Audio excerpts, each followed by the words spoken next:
Partisans de l'info libre, je vous salue. C'est la grande info de ce moment. Samedi 13 juillet, Trump a frôlé la mort. C'est un événement historique et comme d'habitude, les médias vont imposer un certain narratif que les moutons vont accepter comme si c'était une parole d'évangile.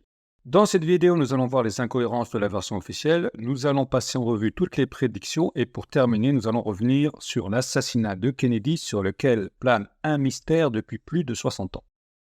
Alors, le narratif officiel, il s'est mis en place après quelques heures d'hésitation durant lesquelles les médias américains ont balancé un peu n'importe quoi.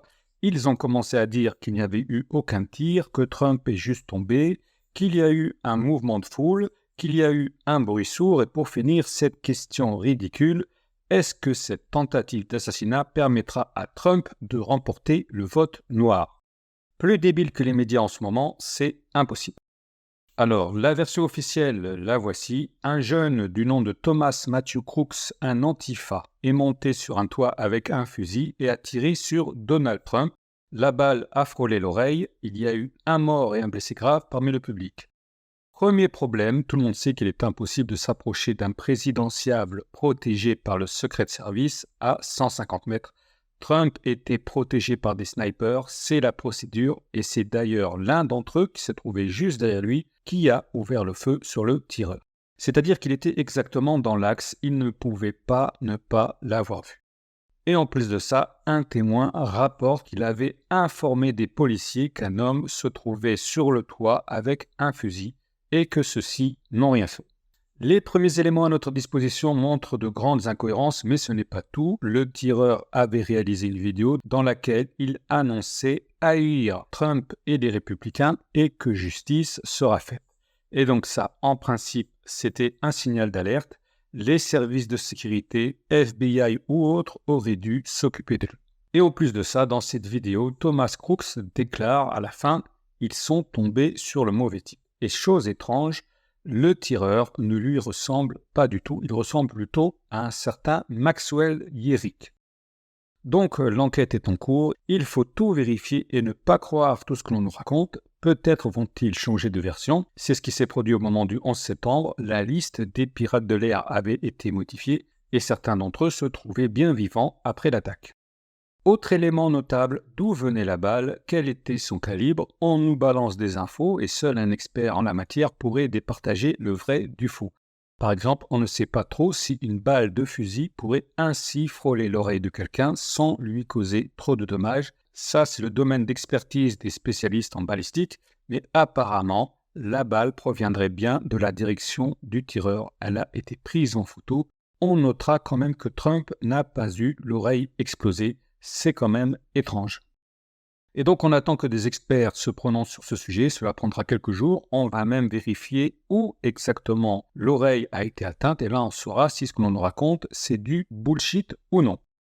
En tout cas, à l'heure où je vous parle, l'histoire de la faillite du système de sécurité, c'est du mytho. Le sniper qui protégeait Trump avait le tireur en face à 120 mètres de lui.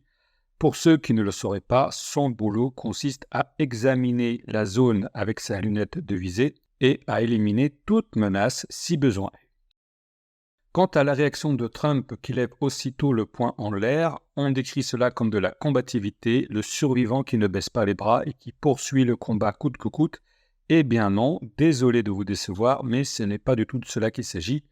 En réalité, par ce geste, Donald Trump a voulu montrer qu'il était toujours pleinement lucide et qu'il n'était pas gravement blessé. Tous les chefs d'État savent cela. En cas d'attentat ou même d'agression, il faut veiller à ne pas se faire exfiltrer sur le champ par ses gardes du corps sans avoir montré que l'on n'était pas gravement blessé. Rappelez-vous, c'est ce qu'avait fait Silvio Berlusconi quand un malotru lui a balancé quelque chose dans les dents. Il est resté debout quelques secondes afin de montrer que ce n'était qu'une blessure superficielle, il avait juste perdu quelques dents.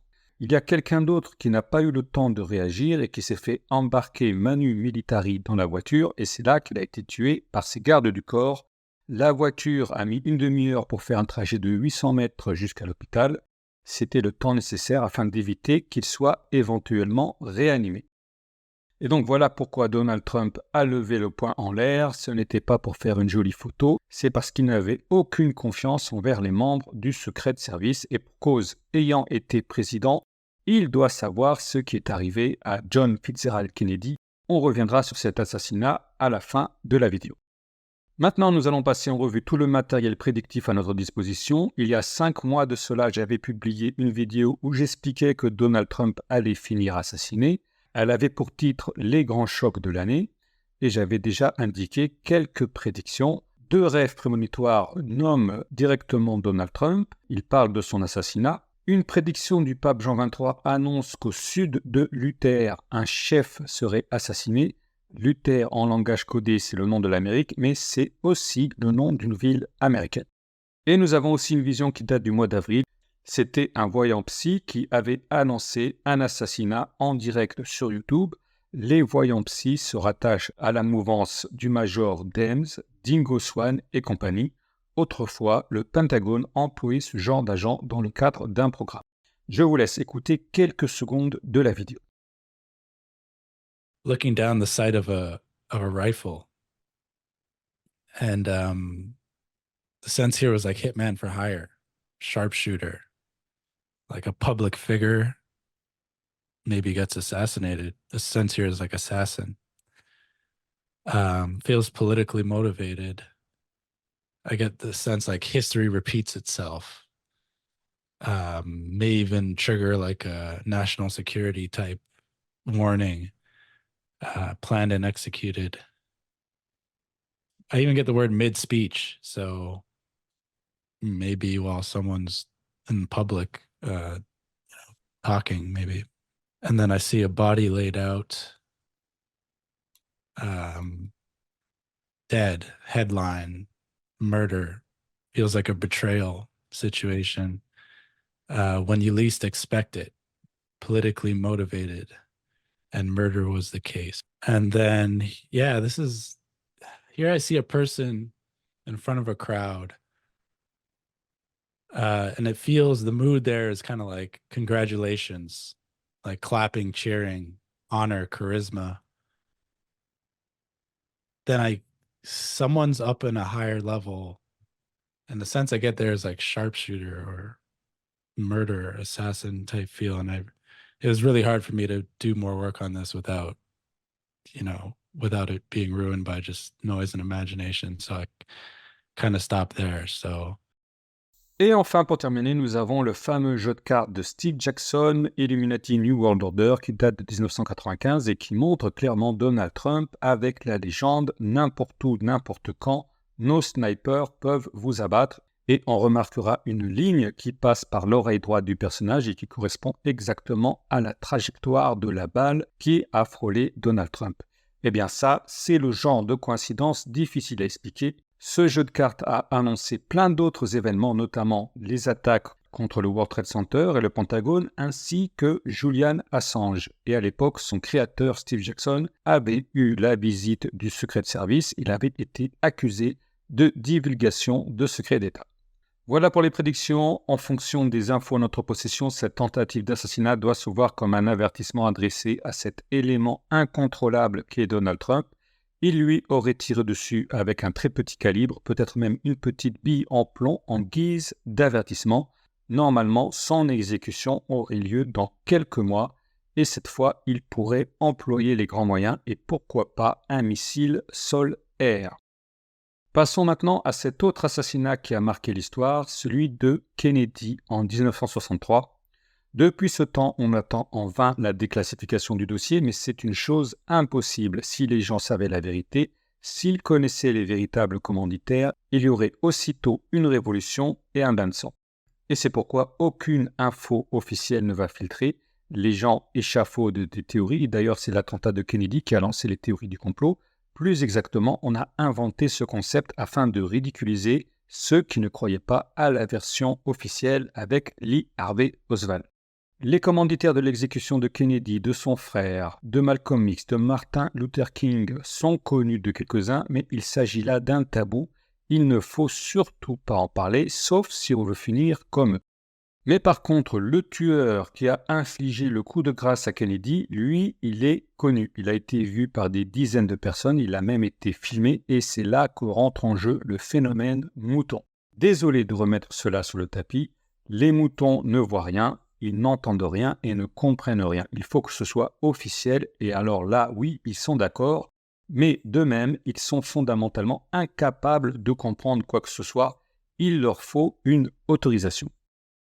Dallas, 22 novembre 1963, en 2 mots. La limousine du président roule doucement, celui-ci salue la foule en compagnie de sa femme. Parmi le public, un homme ouvre un parapluie. Il s'agit là évidemment d'un signal. La limousine ralentit encore plus. Un sniper tire une balle qui atteint Kennedy à la gorge. Le chauffeur se retourne ensuite avec un revolver à la main et tire quasiment à bout portant sur Kennedy. La balle lui fait exploser l'arrière du crâne et l'une des expertises confirme que le tireur qui a donné ce coup fatal se situait bien à l'avant et non à l'arrière du président. Voyant cela, Jackie Kennedy pense qu'elle sera la prochaine et elle se jette alors à 4 pattes à l'arrière de la limousine pour s'enfuir, mais les agents du Secret Service la ramènent à sa place et la voiture redémarre en trombe. Elle aura la vie sauve, mais il faudra qu'elle se taise. Par contre, parmi les témoins de la scène qui se trouvaient sur la pelouse, pas mal vont mourir de manière tragique dans les années qui suivent. Bien évidemment, Lee Harvey Oswald s'est fait piéger. Il ne compte pas, il sera aussitôt abattu par un gangster du nom de Jack Léon Rubinstein. La mort de Kennedy était un coup d'État. Depuis ce moment-là, l'Amérique est dirigée par un pouvoir caché pour lequel les présidents ne sont que des marionnettes. Nixon a voulu sortir de ce piège, il a voulu mettre la main sur les dossiers de tous les pédocriminels et les déviants sexuels de Washington. Il a envoyé de faux plombiers dans l'immeuble du Watergate et après une campagne médiatique intense, il a été poussé à la démission. Donald Trump prétend avoir ces dossiers. On n'a rien vu, mis à part Hunter Biden et quelques emails du staff d'Hillary Clinton. Mais lui aussi est la marionnette de ce pouvoir caché avec lequel il aurait fait un pacte, un deal. Il a été supporté et financé pendant des années et en échange de quoi il a eu certaines obligations à accomplir en tant que président. Alors, que se passe-t-il au sommet de la pyramide? Est-ce que le deal a été rompu? Est-ce que Trump cherche à retrouver sa liberté? Ça, vous ne le saurez jamais car ceux qui savent se taisent. Mais par contre, on connaît le dénouement. Selon les prédictions, ça se termine mal pour Donald Trump ainsi que pour l'Amérique. Une guerre civile est annoncée.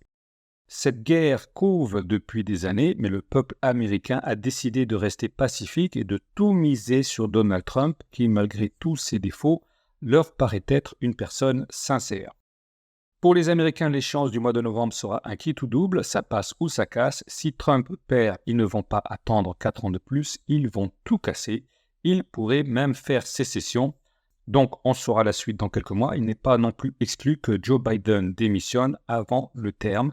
Il a amplement démontré qu'il était incapable de tenir son poste et donc cette farce qu'est la présidence Biden est sur le point de se terminer. Il reste moins de 4 mois avant les élections. Quoi qu'il arrive, dites-vous bien que ça va chauffer. Voilà, cette vidéo est maintenant terminée. Je vous en dirai plus s'il y a de nouvelles infos. Sur ce, je vous dis au revoir et à la prochaine.